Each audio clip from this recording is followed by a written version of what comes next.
Mesdames et messieurs, bonsoir et merci de nous recevoir chez vous. Vous écoutez aussi la 96.3 FM, mais vous nous regardez également à travers votre média, For You Media Télévision, sans oublier nos différentes plateformes Facebook, YouTube, notre application For You Media Africa.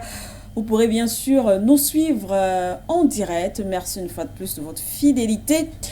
Eh bien, la thématique de ce soir, dans le cadre de votre programme Regard panafricain, porte sur cette affaire. D'autres parlent d'ailleurs de scandale autour de l'homosexualité. Eh bien, on en a d'ailleurs parlé il y a encore quelques semaines, sauf que du côté du Cameroun, il y a eu bien sûr un rebondissement avec l'annonce, l'arrivée, comme on l'a qualifié, de M. Bertin, l'ambassadeur français des LGBT, plus Q, je pense bien, si j'ai bien prononcé. De toutes les façons, on aura un communiqué tout à l'heure avec le concours de la réalisation qui doit donc venir justement du côté du Cameroun, où il va participer à une conférence débat au sein de l'Institut français du côté de Yaoundé, c'est la capitale politique du Cameroun, sur les questions du genre. Eh bien, lorsqu'on sait que c'est un fléau ou alors un phénomène qui est donc condamné du côté du Cameroun, c'est un acte qui est condamné, bien sûr prévu dans les lois camerounaise, on se pose la question de savoir pourquoi, quel est l'objectif derrière cette visite. On va revenir analyser la sortie du ministre des Relations extérieures, justement, qui s'est exprimé là-dessus et qui s'est fermement opposé, justement, à cette, on va dire, entre guillemets, cette arrivée ou encore l'objet autour de cette arrivée.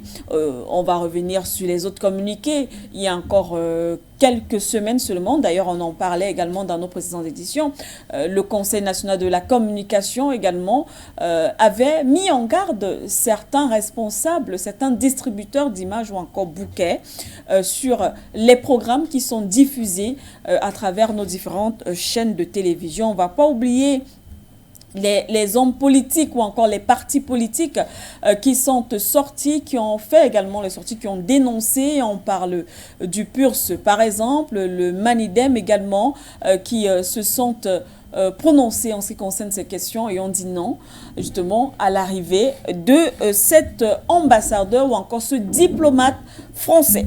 Eh bien, pour en parler, ce sera avec notre invité, le docteur Yom Timba. On va prendre la transition et ensuite on va l'introduire.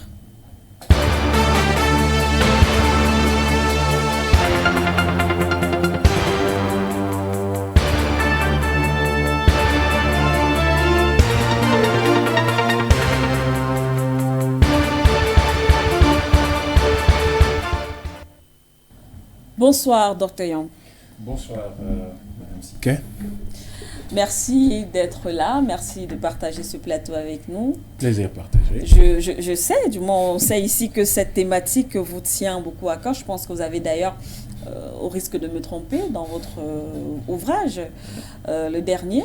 Oui. D'ailleurs, je pense que cette question y est. Oui, elle est tout traitée. À fait. Voilà. Tout à fait. Donc, on a le bon invité, en tout cas, pour cette thématique. Alors, on va peut-être, avec le concours de la réalisation, afficher déjà puisque c'est la dernière information en rebondissement, ce communiqué ou alors, oui, cette correspondance du ministre des Relations extérieures. Je ne sais pas si la réalisation peut l'afficher à l'antenne. Voilà, peut-être plutôt l'autre. Voilà, merci. On va rapidement le lire, hein, très rapidement, parce que c'est un peu plus court, mais c'est pratiquement la même chose que le précédent. Alors, note verbale. Le ministre des Relations extérieures de la République du Cameroun présente ses compliments à l'ambassade de France au Cameroun et en accusant réception de sa note verbale numéro 2023-02-52-487 du 5 juin 2023 relative à la visite du Cameroun de M. Jean-Marc Berton, ambassadeur pour les droits des personnes LGBT+, du mardi 27 juin 2023 au samedi 1er juillet 2023, à l'honneur de lui signifier son opposition pour toute activité initiée et programmée par M. Jean-Marc Berton au Cameroun à ce sujet pour la période du 27 au 1er juillet 2023.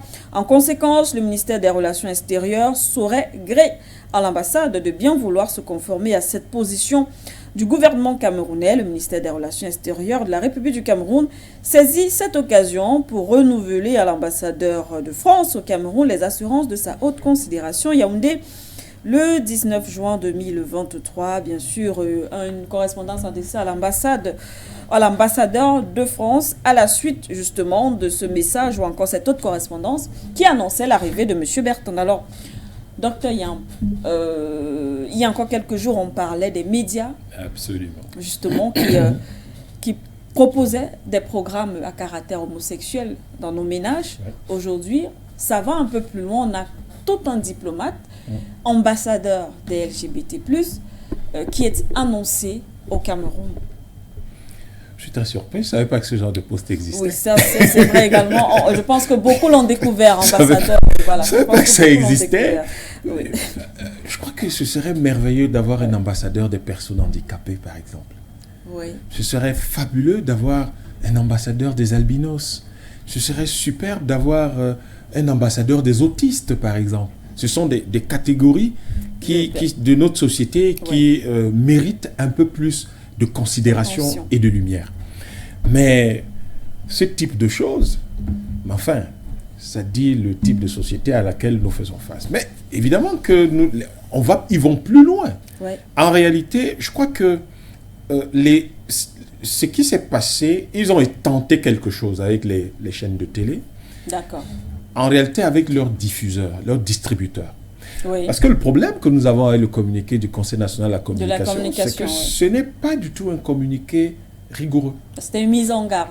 C'était une mise en garde, mais qui n'a pas parlé aux vrais... C'est-à-dire que les destinataires n'étaient pas vraiment ceux à qui il fallait s'adresser.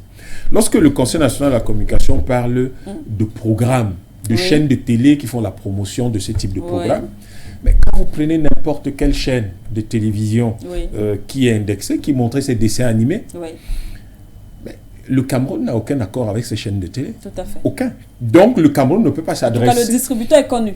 Or, le distributeur est connu. Et c'est lui qui choisit les chaînes de télé qu'il va distribuer. C'est lui qui choisit les contenus qui l'intéressent. C'est lui qui décide en fait du bouquin qu'il met en place. Et là, il fallait que le CNC soit beaucoup plus rigoureux, beaucoup plus ferme. Et heureusement, les choses se sont, si vous voulez, précisées avec cette escalade qui a eu lieu. Parce qu'en fait, je crois que comme le communiqué du Conseil national de la communication était mièvre, les gens se sont dit, bon, on peut avancer, puisqu'il ne s'y passe rien. En fait, il n'y a pas de résistance en face. Ils se sont avancés. Sauf que, je crois que le gouvernement, lui, s'est souvenu que quand les Camerounais ont dit nous allons faire le mot d'avion, l'opération mot d'avion, c'était quand même 2 millions de personnes. Donc, si le gouvernement ne reculait pas, il pouvait se retrouver des millions de Camerounais, cette fois-là, dans quelque chose qui n'était pas contrôlable. Et le gouvernement n'avait pas la chance de maîtriser tout ça. Parce que si 2 millions de Camerounais se déversaient dans les rues, ce n'est pas le problème de l'homosexualité qui se serait posé. Ce serait le problème même de la vie de ce régime qui est en place aujourd'hui. Donc, je crois que le gouvernement commence à faire très attention parce qu'il se rend bien compte que, là, il va falloir de plus en plus écouter le peuple. Dans mon livre, je parle effectivement, de cette question avec l'opposition que l'Occident essaie de faire avec la polygamie. Deux choses qui n'ont rien à voir l'une des autres. Sachant que eux, ils présentent la polygamie du point de vue arabo-musulman, Alors que l'Afrique traditionnelle, c'est pas comme ça que gère la polygamie. La polygamie n'est pas le fait des hommes. Un homme qui court, qui attrape toutes les femmes, qui passent à gauche et à droite, c'est pas comme ça la polygamie. Ouais. La polygamie en Afrique, c'est les femmes. C'est pour ça qu'elle ne fait pas problème. Parce qu'au fond, quand on en parle, les Européens disent « Ouais, mais ces choses ici, les femmes, c'est faire machin. » Non. Chez nous, les femmes disent « Nous acceptons une situation particulière et elles l'organisent à leur façon. » En fait, vous, l'homme là-dedans, vous n'avez rien à dire. C'est pour cette raison que la polygamie n'est pas un problème social chez nous. Parce que les personnes qui l'organisent peuvent en être les victimes, mais alors que c'est elles qui ont décidé qu'elle existe. Un homme ne peut pas commencer à faire ce qu'il veut dans n'importe quoi dans notre société. Vous ne pouvez pas opposer ça à quelque chose qui est une déviance, une perversité sexuelle. Parce que l'homosexualité, je ne sais pas comment ils le font en Occident, mais chez nous, c'est un crime contre l'humanité. Bien sûr. Décider en toute conscience de ne pas procréer et de vivre d'une manière qui vous plaît, et de décider quand même après de vouloir adopter les enfants. Il y a un problème, vous vous souvenez du problème qu'il y a eu au Tchad. L'un des problèmes dans lesquels le maréchal Déby s'est retrouvé menacé par une rébellion pour qu'il lâche prise. Vous vous souvenez des enfants qui étaient partis? L'arc de le fameux, quelque chose comme ça. C'est-à-dire que les gens sont même capables de prendre leur livre saint, dans lequel il y a quelque chose quand même de sacré qui s'appelle l'Arche de Noé, et de l'appliquer à quelque chose d'une perversité malsain, extrême, quelque chose de terriblement malsain, et qui va mettre en danger la vie des enfants. Je trouve quand même qu'il y a là des repères culturels qui sont extraordinaires. Donc, nous exposons ça en disant, ne confondez pas les choses, l'homosexualité et puis votre suite de lettres avec les signes, je ne sais même pas à quoi ça s'arrête, à quel niveau ça s'arrête, n'a rien à voir avec ça. Et donc, nous avons ce monsieur qui décide de venir. Il ne peut pas dire qu'il n'est pas au courant que nous avons une loi qui date de 2016 dans notre code pénal qui punit cela. Si ce monsieur ne le sait pas, c'est que son inculture est coupable. Si l'ambassadeur de France au Cameroun ne le lui a pas rappelé, c'est que l'ambassade de France ne sert à rien. Si les services du ministère des Affaires étrangères de la France, et je suppose que ce monsieur doit être rattaché à la présidence de la République française, si ces gens-là n'ont pas fait la veille qu'il faut plus lui rappeler que c'est puni au Cameroun, ça veut dire que ces gars-là, ils ont un problème administratif sérieux. Et nous ne devons pas faire la fine bouche de le leur dire. Soit donc, ils ont ce problème administratif, soit en fait, ce n'est pas ça et le problème est beaucoup plus grave. Il est beaucoup plus grave dans quel sens? Dans le sens où... On doute fort d'ailleurs qu'ils n'étaient pas au courant. Non, ils savent très bien. Ils savent très bien. Ils compilent, l'ambassade de France au Cameroun compile tous les documents qui existent sur le sol camerounais, qui sont émis sur le sol camerounais systématiquement. Toutes les ambassades sérieuses font ça. Quand elles sont quelque part, tous les documents, tous les journaux, tout ce qui se passe, les livres, les lois, les règlements, tout ça est compilé. Parce qu'ils doivent savoir comment le pays fonctionne. En fait, je crois que ce n'est pas ça, effectivement. Je crois que c'est beaucoup plus grave que ça. Et les Camerounais devraient faire très attention. Vous voyez ce qui se passe au Mali? Et les gens vont avoir l'impression que, mais quel est le lien avec le Mali? Vous voyez tout ce que nous avons fait au Cameroun, les panafricanistes, par rapport au Sénégal. Au fond, c'est les Camerounais qui ont calmé la rue sénégalaise. Après, on peut l'accepter, le reconnaître, c'est pas grave. Mais épris de paix et épris du développement de tous les pays africains, les Camerounais se sont jetés comme ils s'étaient jetés dans la bataille pour sauver Laurent Gbagbo et Blé Goudé. On a bien vu qu'aujourd'hui, ce qui est le plus regardé par les Sénégalais, c'est le travail fait par les Camerounais sur le Sénégal pour dire aux Sénégalais, attention, ne vous laissez pas manipuler par cette révolution orange. Et vous voyez que le Mali est pratiquement au bout du processus. Parce que qu'est-ce qui reste au Mali aujourd'hui? C'est d'avoir sa monnaie. C'est tout. Ils ont leurs langues officielles, ils ont leur nouvelle constitution, ils ont organisé leur pays, tout ce qui leur reste, c'est la monnaie. Et les Camerounais ne font que pousser depuis. Donc, en fait, il s'agit de créer le chaos au Cameroun. Il faut créer le chaos au Cameroun. Et en créant donc le chaos au Cameroun, ça va tout simplement couvrir la voie de ces panafricanistes tribuniciens et de ces médias panafricanistes qui soulèvent les problèmes de fond. Voilà l'objectif.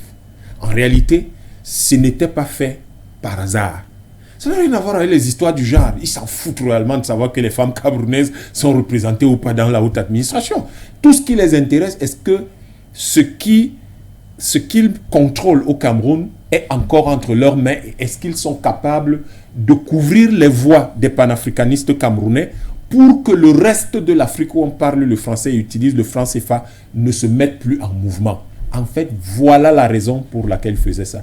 Or, s'ils avaient réussi leur coup, l'une des choses que les Camerounais détestent le plus, mais on me dira ce qu'on veut, il n'y a aucun Camerounais qui ne va pas commencer à dire je ne suis pas... Vous lui dites il est homophobe, il ne répond même pas à ça. Il vous dit que c'est une abomination. C'est pas pour vous couper, docteur Yang. En fait, la conférence débat, effectivement, ce n'est pas sur le genre en tant que question de femme. La conférence débat, le thème est clair. On parle de définition du genre, de l'orientation et de l'identité sexuelle. Donc, on vient entretenir les Camerounais. En réalité, oui, sur... voilà. Ce qui est extraordinaire, parce que moi, je leur ai toujours posé une question simple. Les chromosomes changent. Ah ben, moi, je ne sais pas. Il faut qu'on m'explique ça. Est-ce que les chromosomes changent? Jusqu'à preuve du contraire, je crois que Madame Siké, vous avez la même information que moi. Il n'y a que les chromosomes XX et XY. C'est les deux paires que nous connaissons. Ouais. Alors, si les chromosomes ne changent pas, exactement comme nos ancêtres ont choisi d'utiliser la goutte d'eau pour créer, pour découvrir le mètre, pour découvrir le kilogramme et pour découvrir toutes les constantes universelles qu'on utilise en science aujourd'hui, pi, nombre d'or, 50, 5, 52, 36, etc. Pour nous, tant que les chromosomes ne changent pas, le monde va rester ce qu'il est. Cela induit certains comportements, certaines attitudes sexuelles, une certaine place dans la société. Et même la question que je pose à ces gens, est-ce que le fait que vous venez, vous nous embrouillez, vous êtes des espèces d'enfants gâtés, capricieux du consumérisme occidental, et qui, tellement les besoins primaires sont satisfaits, et maintenant ils recherchent des paradis virtuels? Est-ce que le fait que vous vous mettiez dans votre histoire de définition de je ne sais quoi là, est-ce que du jour au lendemain, les médicaments, parce qu'après les gens ils ne s'en rendent pas compte, mais il y a des médicaments spécifiques pour les femmes, et il y a des médicaments spécifiques pour les hommes, pour certaines pathologies. Après, on fait quoi? On vous injecte quoi? On vous prescrit quoi? Quand vous avez fini de raconter que vous vous sentez un peu femme dans votre corps d'homme, vous vous sentez homme dans votre corps de femme. Après, on va vous injecter quoi? Vos chromosomes ont changé? Vos hormones ont changé? Je crois qu'il y a quelque chose qui ne passera jamais. Et qu'ils se débrouillent comme ils veulent. Ce genre de débat n'a pas cours chez nous. Mais effectivement, est-ce que, parce qu'on se pose quand même des questions, l'Institut français qui accepte d'organiser ce type de devrait être fermé. Voilà. Le Cameroun aurait dû aller beaucoup plus loin dans cette affaire. Ils auraient dû, toutes les organisations, les ONG, les associations qui vont dans ce sens-là, puisque c'est un crime, et que la loi est claire, non seulement elle réprime l'incitation, mais elle va également réprimer la commission des faits. Donc, tous ceux qui sont dans l'incitation, si vous défendez ces gens chez nous, c'est que vous incitez les gens à le faire. La loi aurait dû purement et simplement, comment on dit ça, ces organisations devraient être définitivement interdites au Cameroun, et le Cameroun aurait dû exiger la fermeture des centres culturels français, je ne sais pas comment ils appellent ça maintenant, aurait dû exiger des instituts français. Parce que si les instituts français sont des chevaux de Troie chez nous, pour faire passer un certain nombre d'idées qui vont venir détruire notre civilisation, après déjà tout ce que les gens ont fait pour détruire notre civilisation, il va falloir que le peuple qu'on réagisse. Parce que la destruction, souvenez-vous du mot de Sergei Lavrov, détruire l'ADN des civilisations est l'un des objectifs majeurs du monde unipolaire. Donc si ils ont des institutions chez nous qui servent maintenant de chevaux de Troie pour continuer ce travail et aller jusqu'au bout, il va falloir que nous réagissions et il va falloir exiger la fermeture et l'interdiction de ces instituts, purement et simplement. Mais avec le communiqué, cette correspondance du ministre des Relations extérieures, on a d'abord vu, je pense, une correspondance adressée au ministre de l'administration territoriale. Et on a eu cette autre note verbale. Est-ce que c'est suffisant? Est-ce que la voix, bien sûr, c'est le ministre, mais qui pour porter véritablement la voix et s'opposer véritablement à cette arrivée? Est-ce que c'est suffisant? Il faut que chacun prenne ses responsabilités, madame. Oui. Le problème, c'est que on sent une certaine hésitation dans le gouvernement. On sent également que le gouvernement voit très bien l'épée de Damoclès qui est sur sa tête venant du peuple. Oui. Le peuple peut accepter tout ce que le gouvernement, tout ce qu'il reproche au gouvernement, mais ça là, le peuple a dit n'en veut pas. Oui. Sauf qu'il faut que quelqu'un prenne ses responsabilités. Je crois que la lettre adressée au ministre de l'administration territoriale, en tant que patron du renseignement, il aurait dû dire, nous devons anticiper sur toutes les manœuvres. D'abord, nous devons anticiper sur les manœuvres de déstabilisation. Mais clairement, je vous l'ai dit tout à l'heure, de mon point de vue et de la point de vue de la plupart des analystes, c'était une manœuvre de déstabilisation et d'installation du chaos chez nous. Sauf que il y a une loi au Cameroun sur le terrorisme. Ce genre de pratique tombe sous le coup de cette loi. Donc, si ça tombe sous le coup de cette loi, il faut que le ministre de la Justice fasse son travail. Comment est-ce que cela aurait pu se manifester, cette déstabilisation, à travers justement une contestation populaire. D'accord. Si on était arrivé, ils auraient pu passer par les mailles du filet et que ce monsieur serait quand même arrivé. Bon, on ne sait pas s'il va... De toutes les façons, le gouvernement lui a interdit clairement le séjour chez nous. Bien sûr, et cette activité, en envoyant la lettre au MINAT, c'était pour que cette interdiction soit étendue aux sous-préfectures concernées. Maintenant, il va falloir que ces gens leur objectif c'était que lui en venant, ils savent très bien que ce monsieur en venant ici, ça aurait provoqué un tollé général. Seulement son annonce, le tollé que ça a provoqué, imaginez s'il était sur le terrain. Je rappelle aux gens que il y a un ambassadeur nommé par les États-Unis qui a intérêt à ne pas sortir de chez lui, à ne pas avoir certaines activités chez nous. Le compromis est là, mais vous avez vu, ça a pris près d'un semestre, je crois, 6 mois, avant qu'ils ne mettent les pieds ici. Mais c'était sur la base d'un certain nombre de compromis précis. Vous êtes les États-Unis, mais nous, on ne fait pas de machin que vous faites ici, là. Donc, ils ont su, en fait, ils cherchent le moyen d'installer le chaos au Cameroun. Et ce chaos qu'ils veulent installer au Cameroun, c'est parce que, suite à la visite du président Macron, en regardant ce que fait le panafricanisme tunisien camerounais à travers l'Afrique, en regardant les médias panafricains qui, enfin, vous avez vu l'autre jour, For You Media qui nous parlait du Mali en étant au Mali. Des Africains qui nous parlent de l'Afrique.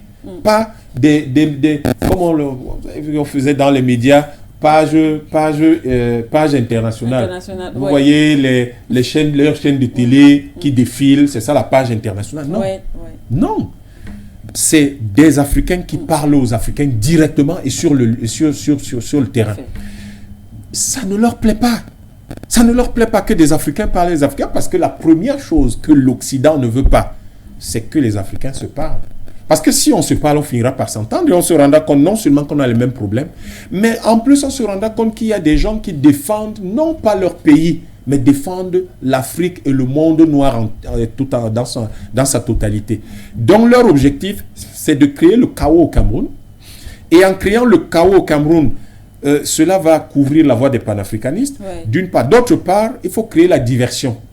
La diversion, c'est quoi? C'est que vous êtes aujourd'hui préoccupé par un certain nombre de choses. De plus en plus, les Camerounais se rapprochent de la grande échéance électorale de 2025.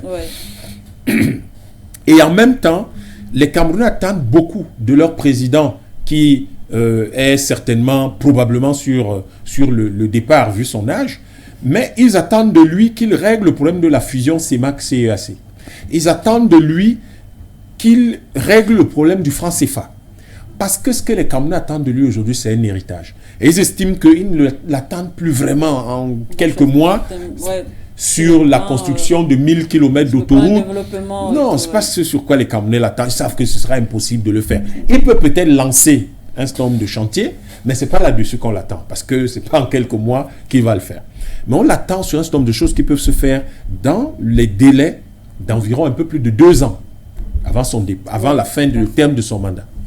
C'est régler la question du franc CFA, régler la question de la fusion CEMAC-CEAC, mais c'est aussi donner à l'Afrique une voix. La question se pose de plus en plus d'un média panafricain. Le premier ministre Abiy Ahmed a posé le problème dernièrement. Oui. Est-ce que le doyen d'âge des présidents africains va se saisir de ce genre de dossier? Ça ne coûte pas une fortune, ça ferait même pas 5 millions de dollars pour lancer ce genre de choses. Et payer à l'expérience. Et payer en plus, aujourd'hui, à l'expérience. Oui. Et non seulement il a l'expérience, mais il a la voix. Il y a le pilier, on peut le dire. Le pilier de ce panafricain tribunicien. C'est impressionnant de voir le président kenyan aujourd'hui aller dire il nous faut une monnaie africaine.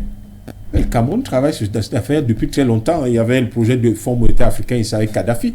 Mais il y a tout le travail fait ces 15 dernières années sur ces questions-là. Reprise ailleurs, nous sommes extrêmement contents. On voit le travail de Julius Malema, les Economic Freedom Fighters, qui rejoint le problème des panafricains. La question fondamentale n'est pas de dire nous sommes indépendants, mais la question fondamentale, c'est qui contrôle nos richesses. Oui. Voilà le problème que pose Economic Freedom Fighter Julius Malema. En fait, tout le monde retrouve les panafricanistes tribuniciens camerounais et il va falloir faire taire ces Camerounais. Il va falloir tout faire pour trouver quelque chose qui va couvrir leur voix. Donc, naturellement, on fait ce genre de choses qui paraissent banales, mais ce n'est pas banal du tout. C'est en fait une stratégie de déstabilisation du Cameroun qui tombe sous le coup de la loi sur le terrorisme. Et donc, de cette façon-là, il va falloir que le ministère de la Justice fasse son travail, que le tribunal militaire se saisisse éventuellement du dossier aussi, puisque il s'agit de terrorisme, que le ministère de l'administration territoriale interdise ce qu'il y a à interdire, les associations qui s'amusent à jouer ce jeu-là, qui peut conduire à la déstabilisation du Cameroun, mais également que le ministère de la communication qui a donné un agrément à un diffuseur, à un distributeur qui nous diffuse des programmes de PD, il va falloir qu'on lui retire son agrément. On lui retire, je ne sais pas, c'est une licence ou un agrément, je ne sais pas, mais qu'on lui retire ça. Et ensuite, je ne sais pas s'il y en a un seul ou tous, mais qu'on leur retire ça. Et puis de l'autre côté, que le gouvernement du Cameroun proteste. On en était au niveau des notes verbales. Oui. Mais que le gouvernement du Cameroun proteste. La protestation peut être publique, c'est-à-dire par les voies diplomatiques, claires, mais elle peut être beaucoup plus feutrée. Là, le président est, par exemple, parti en France pour un sommet international. Il peut en profiter pour dire à son homologue, attention, il ne faut pas vous attaquer à moi. Il ne faut pas venir essayer de déstabiliser mon pays, parce que si vous le faites, vous créez des choses qui seront inacceptables. Pas pour moi, mais pour les 30 millions de types qui sont là-bas. Et vous savez que ces 30 millions de types vous en veulent déjà d'avoir massacré des gens chez eux et d'avoir détruit l'UPC. Donc, n'essayez pas de créer quelque chose que vous ne pourrez pas supporter. Parce que le Mali, croyez-moi, c'était un jeu d'enfant. Parce que là-bas, c'est beaucoup plus musclé et il vaut mieux ne pas venir. Donc, je pense qu'il faut que toute cette palette d'action soit prise pour que les choses soient claires. Qu'est-ce que le Cameroun défend exactement? Qu'est-ce qui cause problème dans la mesure où on sait que ce phénomène, si je peux l'appeler ainsi, existe bel et bien dans nos sociétés, d'ailleurs au Cameroun également, on le sait, c'est pratiqué. Alors, dans ce cas, qu'est-ce qui choque? Qu'est-ce qui blesse? Le fait qu'on envoie un ambassadeur, du moins le fait qu'on veuille imposer cela, sachant quand même que ça existe, nous savons que ça existe. Je ne sais pas si vous voyez un peu... Je comprends de quoi vous parlez. Qu'est-ce qui choque exactement? Parce que ce n'est pas un fait nouveau chez nous. Mais on gère comme on peut gérer. Voici ce qui choque, madame. Oui. Les assassinats, ça existe. Tout à fait. Le vol, ça existe. Oui, le viol, ça existe. Oui. Les insultes publiques, ça existe. Les injures publiques, ça existe. Oui. Mais est-ce que nos sociétés acceptent ça? Pas du tout. Ben voilà, c'est ça le problème. Nos sociétés n'acceptent pas un certain nombre de choses. Nous ne voulons pas qu'en plus et pire, nous avons une loi qui dit ça, non. Bien sûr. Beaucoup parmi nous trouvent que cette loi n'est même pas assez dure. Mais nous avons une loi. Nos sociétés traditionnellement n'acceptent pas ça. Nous avons une loi qui dit non, on n'en veut pas. Donc, quel que soit le bout par lequel vous prenez l'affaire, nos sociétés n'en veulent pas. Et donc, comme nos sociétés n'en veulent pas, si quelqu'un dit être un de nos partenaires, Mais je crois que le minimum, c'est de nous respecter. De respecter au moins cela, De dire, ah, ces gens-là, ils ont dit cette chose et ils n'en veulent pas. Est-ce que vous imaginez, Madame Siquet, un Français normal aller à la Mecque et commencer à manger du porc? Vous imaginez un Français faire ça? Mais alors pourquoi on ne respecte pas les autres? Vous voyez, c'est un scandale. Mais ça ne veut pas dire que le porc n'existe pas. Mais eux là-bas, les musulmans, ils n'en veulent pas. Et donc moi, si je vais en Arabie Saoudite maintenant, mais je vais même m'assurer que si j'ai même touché un porc il y a même 3 mois, que je me lave bien. Il ne faut pas que mes amis saoudiens aient l'impression qu'il y a quelque chose du porc qui reste sur moi. Ce n'est pas parce que j'ai peur d'eux. C'est du respect. Je les respecte. J'estime que vraiment, j'ai de la considération pour eux. Un peu comme se terminait la lettre du ministre des Affaires étrangères. Nous vous retirons notre haute considération. Donc, c'est juste la haute considération que j'ai pour ce peuple, pour ce qu'il est, qui fait que je ne fais pas ça. Mais quand je vais rentrer chez moi, je vais manger mon porc. Et pour aller peut-être dans le même sens, par exemple, du côté de la France, vous savez qu'il y a ce débat sur le port de la burqa, par exemple. On n'accepte pas. Oui. Effectivement, je pense que pour la plupart, que ce soit en Afrique, même les panafricanistes, on se dit, quand vous êtes chez quelqu'un, vous respectez ces lois. Ils ont effectivement le droit d'interdire la burqa chez eux. C'est la même chose qu'on réclame simplement en Afrique. Oui. Vous avez vu la scène qui s'est passée entre Vladimir Poutine et une journaliste d'un pays occidental dernièrement. Non. Mais on est en train de chanter l'hymne de la Russie. Elle est à côté du président Poutine et elle gesticule, elle s'intéresse aux nuages qui passent, aux oiseaux qui sifflent. Et le président subtilement lui a fait, il a demandé de se taire en mettant le doigt devant la bouche.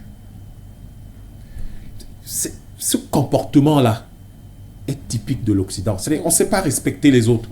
Vous imaginez qu'il y aurait un Anglais, un Français, un Américain, un Canadien, un Italien, un Espagnol, on chante l'hymne national de son pays et ils gesticulent, ils regardent les nuages et tout ça.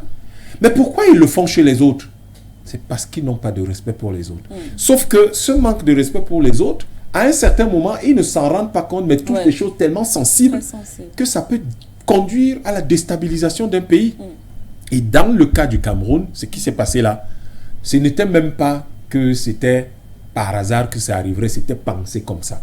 Ils savent que c'est ça qu'ils doivent faire pour déstabiliser notre pays et pour que les combats structurels sur lesquels nous sommes ne réussissent pas.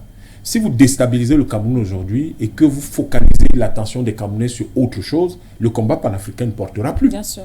Les problèmes de fusion CEMAC, c'est que les Camerounais sont les plus à porter et à pousser, on n'en parlera plus. Donc, vous déstabilisez le pays, vous le maîtrisez. Donc, ce qui se passe, c'est que ces choses-là peuvent exister ou ne pas exister.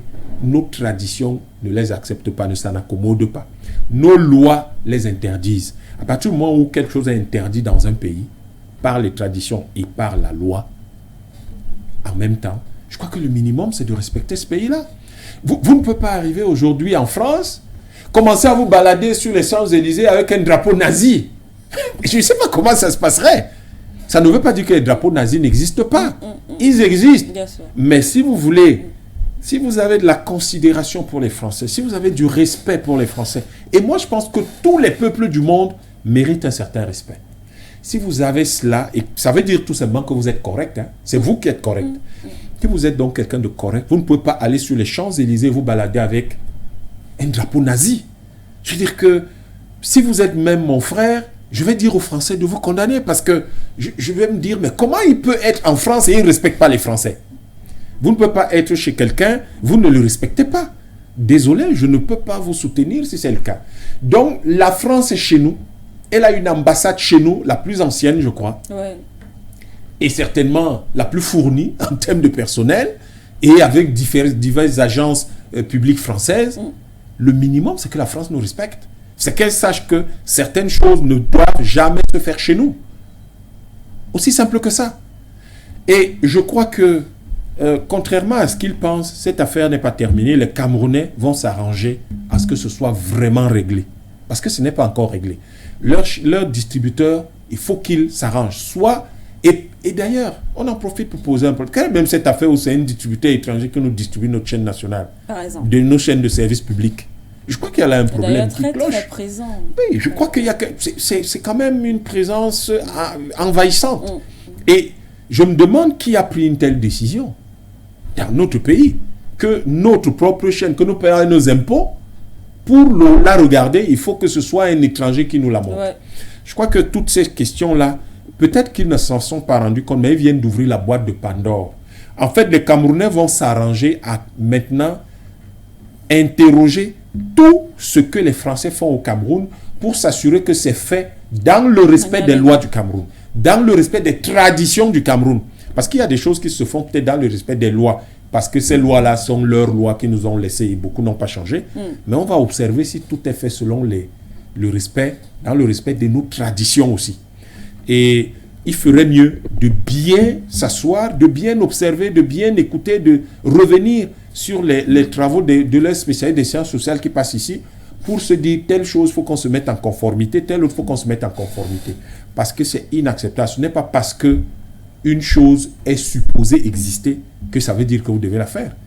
Alors, on avance dans le débat et on essaye de faire une sorte de parallèle ou alors de comparaison. On sait que du côté de l'Ouganda, par exemple, effectivement, ce débat est présent. Et d'ailleurs, l'Ouganda est menacé par les États-Unis de sanctions à propos de cette affaire. Alors, est-ce que le Cameroun devrait également s'en inquiéter? Est-ce que du jour au lendemain, le Cameroun peut être menacé aussi par ces grandes puissances?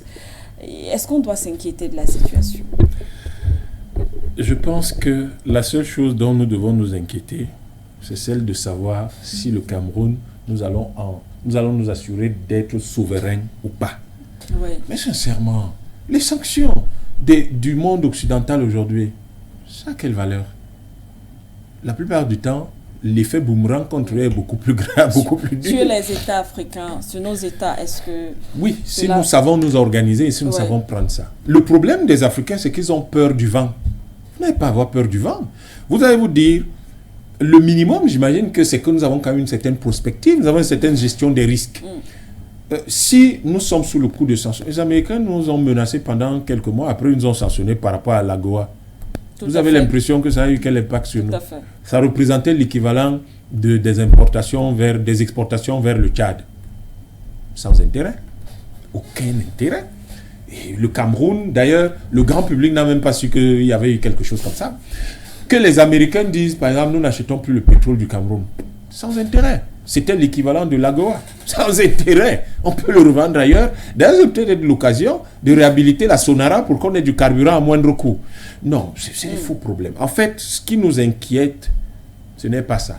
Ce qui devrait inquiéter les Camerounais, c'est à quel point nous pouvons aller pour nous faire comprendre du reste du monde. Si nous réussissons à nous faire comprendre du reste du monde et nous faire respecter du reste du monde, là, nous aurons fait un pas. Les gens vont me dire, oui, mais si on se fait respecter et qu'on n'a rien à manger, mais dans ce cas, vous avez 475 000 km², messieurs, vous vous mettez au champ. Vous allez au champ et vous cultivez ce que vous pouvez manger et vous réglez. Les gens, qu'est-ce que ça peut faire? Supposons d'un coup, Madame Siké. Oui. Supposons que, à cause de cette affaire, l'Union européenne, les États-Unis, bref, tous les pays de l'OTAN décident de suspendre, par exemple, leur aide internationale au Cameroun. Parce que ça peut arriver. Tous les investissements directs étrangers, gèlent tous les programmes, etc. Quand vous regardez notre budget, là, ça représente combien? Ça ne représente même pas 10%. Mais en fait, c'est que, vous savez, nous avons beaucoup plus peur parce que nous ne sommes pas informés. C'est ça le problème que nous avons. Peut-être que vous devriez penser à nous organiser une émission sur la place la place du soutien international dans le budget de nos pays. On prendra 2, 3, 4 pays où on parle le français et utilise le franc CFA pour voir qu'en fait nous sommes beaucoup plus victimes d'un narratif que de la réalité. Toute l'aide que tous ces gens-là vont nous apporter, c'est même pas 10% du budget du Cameroun. Mais vous savez qu'en général, chez nous, on vole même 20-30%. Donc, ça veut dire que ça n'aura même pas d'effet. En fait, ça va passer ça qu'on s'en rende même compte. Donc, c'est pas ça le problème. Le problème, c'est d'avoir des hommes et des femmes debout. Des hommes et des femmes qui ont ces informations et qui savent que... Mais au fond, ces gens ne représentent rien. Ils ne représentent rien pour nous, puisqu'ils n'apportent même pas 10... Prenez notre budget là. Oui. Tout leur rapport n'atteint pas 600 milliards sur les 6 000 que nous avons. Ça n'atteint pas 6 milliards. Donc, ces gars ne vont pas sur les 10 milliards, environ 11 milliards de dollars de notre budget, puisqu'on a revu maintenant, un peu plus de 11 milliards de dollars. Ces gens ne nous apportent même pas 1 milliard de dollars. À partir du moment où vous avez 11 milliards de dollars, les gens ne peuvent même pas vous en apporter un. Et puis le risque de détournement lui-même se situe autour de 3-4 milliards. Donc 1 milliard de dollars, c'est peanuts, c'est rien du tout. C'est rien du tout. Donc à partir de là, ce que nous devons faire, c'est de dire, comme il est possible que ces gens-là ne nous apportent rien, et que, mais j'allais oublier même quelque chose, sur le plan commercial, toutes nos importations, parce que parlons de ce qui vient de chez eux, toutes les importations qui viennent de chez eux n'atteignent pas 20% de nos importations. Donc en fait, le Cameroun peut très bien vivre sans le monde occidental. Sauf qu'on a l'impression qu'au niveau du haut, les dirigeants, justement, craignent cela. Ils craignent surtout pour leur champagne. Ils craignent surtout pour leur champagne, pour leur boutique aux Champs-Élysées. Pourtant, ils ont des choses de bien meilleure qualité à Istanbul, ou à Dubaï, à Qatar, ou à Shanghai, ou à Rio de Janeiro, ou à Johannesburg. Mais mieux, ils peuvent avoir quelque chose de beaucoup plus intéressant s'ils financent l'économie du Cameroun telle que ça devrait être financé, et ils verront que ce que nous aurons, il sera de bien meilleure qualité que ça. Si Imana ici à sa place là-bas, en tant que styliste, ça veut dire que nous pouvons faire beaucoup de grandes choses ici, mais il faut financer l'économie, porter l'économie et la faire fonctionner. Donc, le souci que nous avons, en fait, c'est pas rappeler, c'est pas le bon mot, c'est de plaider auprès de nos dirigeants, parce que pour le moment on est au plaidoyer, pour leur dire, vous n'avez pas besoin d'avoir peur, parce que le peuple sait que l'apport de l'Occident, la place de l'Occident dans notre économie est relativement négligeable. Hier, la France qui a l'indépendance représentait 80-90% de l'économie camerounaise. Non, même plus, je crois qu'ils sont autour de 6-7%. Moins de 10%. Moins de 10, ils sont autour de, ça a baissé même depuis. Ils sont autour de 6-7%. Ça veut dire qu'on peut s'en passer. Toute l'Union européenne et tout l'Occident ne représentent même pas 20% de nos importations. Pire, ils ne représentent même pas autant pour nos exportations. Donc, quel est l'intérêt de se déranger pour un environnement qui ne représente pas grand-chose chez nous? Le Sénégal a tous les problèmes. On a failli lui faire une révolution orange. Et je vous rappelle que les révolutions oranges, on ne les commence pas toutes de la même façon. On cherche ce qui est le point de faiblesse dans votre pays. Ouais. Le Sénégal, ce qu'il représentait à ce moment-là, c'était la figure de Sonko qui donnait l'impression d'être aimé du peuple. Mais je crois qu'ils ont bien déchanté en voyant que le peuple n'a pas suivi. Au Cameroun, c'est un problème de mœurs. Aujourd'hui, ce qui préoccupe le plus les Camerounais, c'est un problème de mœurs. C'est les mœurs. Je veux dire, c'est-à-dire que qui peut déclencher très rapidement quelque chose, facilement. C'est les problèmes de mœurs. Parce que il y a un certain nombre de catégories, de nouvelles catégories, de nouveaux métiers qui ont fait leur apparition et sur lesquels les Camerounais s'interrogent. Il y a une certaine relation au sexe au Cameroun aujourd'hui qui fait que les Camerounais se demandent pourquoi est-ce que cela se produit. Et donc, ceux qui nous regardent, leurs officines de terrorisme savent que voilà les points par lesquels vous pouvez déstabiliser facilement le Cameroun, par lesquels vous pouvez facilement faire douter les Camerounais et créer la diversion par rapport aux problèmes de fond. Oui. Et donc, ils utilisent ça et c'est un peu une révolution de couleur commence comme ça. Et donc, ceux qui sont au sommet, il faut que ceux qui dirigent notre pays, il faut les rassurer et leur dire, attention, prenez notre budget. L'essentiel de ce que vous avez à gérer vient de l'effort des Camerounais. Ce n'est pas que les gens de l'extérieur nous en donnent beaucoup. Et donc, je vous disais au Sénégal, ils ont 15 000 milliards en 10 ans. Il n'y a même pas 10% qui viennent de l'Occident. Pourquoi vous voulez que le président sénégalais en soit aujourd'hui à se soucier de cette partie du monde? puisqu'il peut construire son pays en s'appuyant sur un monde différent. Le Cameroun, ça doit être la même chose. Notre premier partenaire économique, c'est le Nigeria. Ce n'est pas la France, ce n'est pas les États-Unis. Notre premier partenaire commercial dans le commerce international en termes d'exportation, c'est la Chine. Donc, que ce soit pour les exportations, que ce soit pour les importations. Ça veut dire quoi? Mais ça veut dire que si nous avons un partenaire qui hier était un partenaire stratégique, ça n'a pas d'intérêt. Lorsque le président Biya disait en 2002, je crois, ou 2004, que la Chine n'enlève rien à personne, la Chine ne représentait même pas 10% de notre commerce international. Aujourd'hui, la Chine, c'est plus du tiers. Donc, nous n'avons pas besoin de quelqu'un qui représente peut-être 2 à 3% de notre commerce international. Nous devons, même l'Espagne est plus importante que la France. Dans notre commerce international, l'Espagne est plus importante. Donc, en fait, je ne comprends pas très bien cette affaire que nous avons à caresser la France tout le temps, comme si elle nous apportait la lune. Elle ne nous apporte rien du tout. Elle ne représente rien du tout. Pour notre économie, pire, l'histoire que nous avons avec la France est une histoire terrible. C'est une histoire de pleurs, de larmes, etc. Donc, ce que nous avons à faire aujourd'hui, c'est d'aller beaucoup plus loin et de restreindre la France à la place qui est la sienne. À savoir qu'au Cameroun, c'est un petit partenaire qui n'a pas d'intérêt et n'a pas d'importance. Maintenant, le Camerounais, eux, ils ne sont pas des gens... Nous ne sommes pas des types sans éducation, sans courtoisie. Nous sommes des types courtois. Nous sommes des types qui ont de la considération pour tout le monde, même pour ceux qui ont massacré nos arrière-grands-parents et nos parents. Nous avons de la considération pour tout le monde, mais nous exigeons justement qu'il faut mériter cette considération. Et ceux qui de plus en plus sont en train de la perdre, risquent de la perdre pour toujours. Nous sommes presque à la fin de cette édition. Rappelle simplement à ceux qui nous écoutent et à ceux qui nous regardent, bien sûr, le Cameroun, d'autres le disent, et a envoyé donc un signal fort en ce qui concerne cette affaire d'homosexualité, bien sûr, et avec l'arrivée annoncée de l'ambassadeur, comme on l'a présenté, l'ambassadeur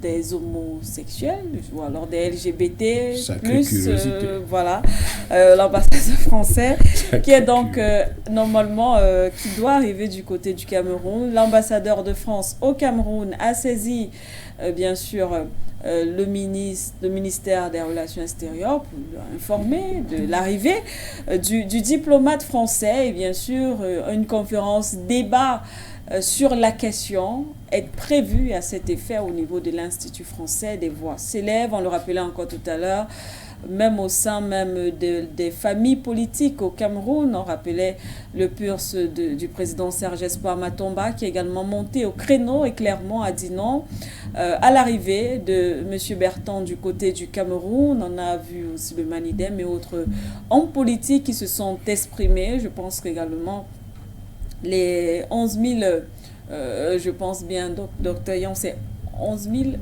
les 11 000 citoyens. 11 000 élus, je pense également... Non, les 10 000 élus panafricanistes. De ce côté-là, non, également, c'est un débat clos à ce niveau. Et mais peut-être qu'il faut rappeler la loi au Cameroun. Oui, allez-y. Il faut peut-être la lire. Allez-y, parce que c'est important. Nous y faisons référence, non, là, pas. C'est le code pénal du Cameroun. La loi numéro 2016-007 du 12 juillet 2016. Qui dit, en son livre 2, des crimes, des délits et des contraventions, titre 3, des crimes et des délits contre les particuliers, chapitre 4, des atteintes contre l'enfant et la famille, et article 347 alinéa 1, homosexualité, est puni d'un emprisonnement de 6 mois à 5 ans et d'une amende de 20 000 à 200 000 francs, toute personne qui a des rapports sexuels avec une personne de son sexe. Voilà la loi. C'est ce que dit la loi. Cette loi-là étant connue, je ne comprends pas. Je ne comprends pas comment quelqu'un, lui, peut débarquer chez nous pour en faire la promotion. Voilà.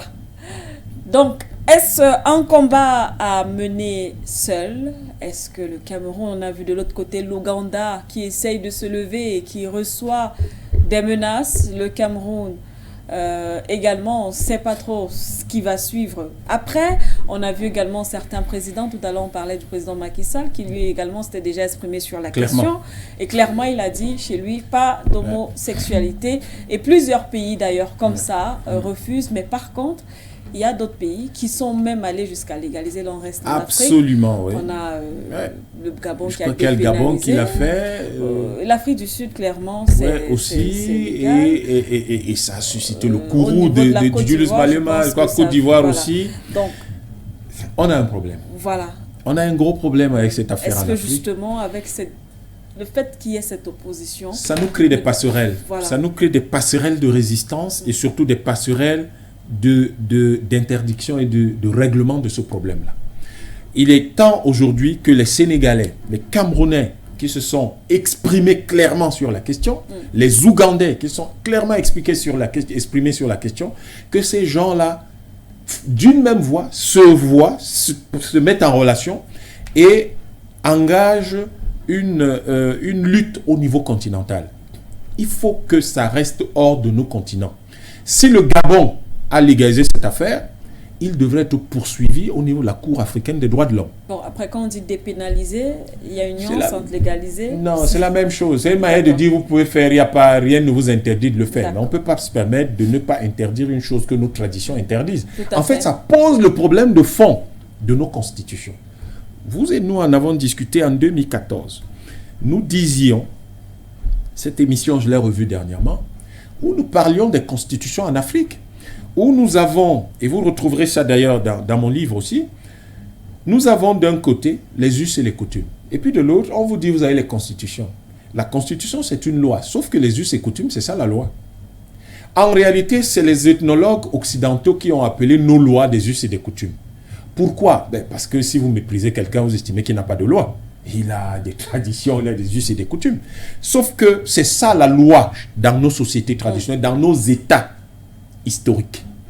Et on a pris quelque chose qui reprend des principes très occidentaux qu'on est venu poser dessus et on dit non, il ne faudrait pas que les us et les coutumes contredisent la Constitution. Non. C'est pour ça que nos chefs d'État, nos dirigeants, personne ne respecte nos constitutions. Mais allez demander à n'importe lequel de nos chefs d'État d'aller essayer de changer les règles du mariage dans son village. Il ne va pas essayer. Il sait qu'il ne peut pas essayer de dire à compter d'aujourd'hui le mariage se fait comme ça. Il n'osera pas. Mais il va s'asseoir et dire bon, à compter d'aujourd'hui, telle disposition de la Constitution n'existe plus. Bon, on va faire. Parce que ces constitutions n'ont pas un ancrage populaire. Vous imaginez que demain, quelqu'un ne va pas se lever au Mali et dire je modifie la Constitution là aussi facilement, ou en Centrafrique là, avec le référendum, personne n'osera. Parce qu'à ce moment-là, le peuple vous dira, monsieur, cette Constitution, elle a valeur de tradition chez nous, vous ne pouvez pas y toucher. Et donc, vous voyez que se fondant sur cette Constitution qu'on ne respecte pas, on peut dépénaliser tout ce qu'on veut, mais dans le même temps, aller dans les villages gabonais et essayer de faire ça. En fait, vous avez une couche, une petite catégorie socio-professionnelle qui est complètement satisfait, qui a complètement satisfait ses besoins avec l'argent public et qui cherche des paradis virtuels. Et ces paradis, ces gens-là vivent comme des Européens. Donc la recherche de ces paradis virtuels, ils veulent quand même avoir la loi de leur côté. Et comme ce sont eux qui font la loi, ils l'utilisent pour se protéger. Ça, c'est du Karl Marx. C'est la création, la construction de la superstructure. Dehors, nous faisons des lois, mais en fait, qui nous protègent. Parce que nous sommes les dirigeants. Or, il faut que les Africains se mettent en relation pour dire non. Ce qui doit diriger nos pays, ce sont nos traditions. Ce ne sont pas les traditions des Occidentaux. Et je suis persuadé que le moment va arriver où nous allons pouvoir, dans le cadre d'un certain nombre de dispositifs africains, demander aux institutions continentales de se prononcer sur l'opportunité et de cette loi qu'on fait un peu partout. La Cour africaine des droits de l'homme devra un jour ou d'autre dire si le Gabon a le droit, si l'État gabonais a le droit de dépénaliser l'homosexualité, si l'État ivoirien peut le faire, si l'État sud-africain a le droit de le faire. Parce qu'attention, il ne suffit pas de dire nous sommes dans l'Union africaine et l'Union africaine, c'est le fait que 2-3 répondeurs, les hauts dirigeants font ce qu'ils veulent. Ça veut dire, si vous dites que nous sommes dans l'unité africaine et le Mali l'a inscrit dans sa constitution, si nous sommes dans l'unité africaine, ça veut dire que les traditions de toute l'Afrique sont nos traditions à nous tous. Tout à fait. Mais vous ne pouvez pas commencer à dire qu'elles sont nos traditions à nous tous et après vous faites ce que vous voulez pour vous protéger parce que vous avez vos connexions avec les Occidentaux. Ça ne marche pas comme ça. Et donc, je crois qu'il faut bien réfléchir à ça, mais dans le cas du Cameroun, ça ne passera pas. Aussi simple que ça. Dans le cas du Cameroun, cela ne passera pas. Donc, de toutes les façons, on reste en attente. Je pense que cette visite est prévue pour la fin du mois. D'ici quelques jours, je pense le 27 juin, si je ne me trompe pas, au 1er juillet. Donc, M. Berton est donc attendu, je peux faire du côté de l'IFC pour sa conférence débat. Qu'est-ce qui va se passer? Il faudrait mieux de ne pas se rendre au Cameroun. Est-ce qu'il y aura d'autres sorties, comme certains le souhaitent, bien sûr, du gouvernement?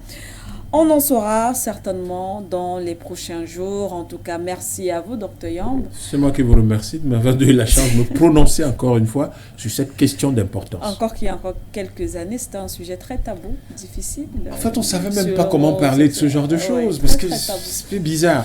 C'est vraiment difficile d'en parler. Je ne savais pas comment en parler. En tout cas, merci à vous, chers auditeurs et chers téléspectateurs, de nous avoir suivis. C'est la fin de votre programme Regard panafricain sur For You Media Africa. À très bientôt.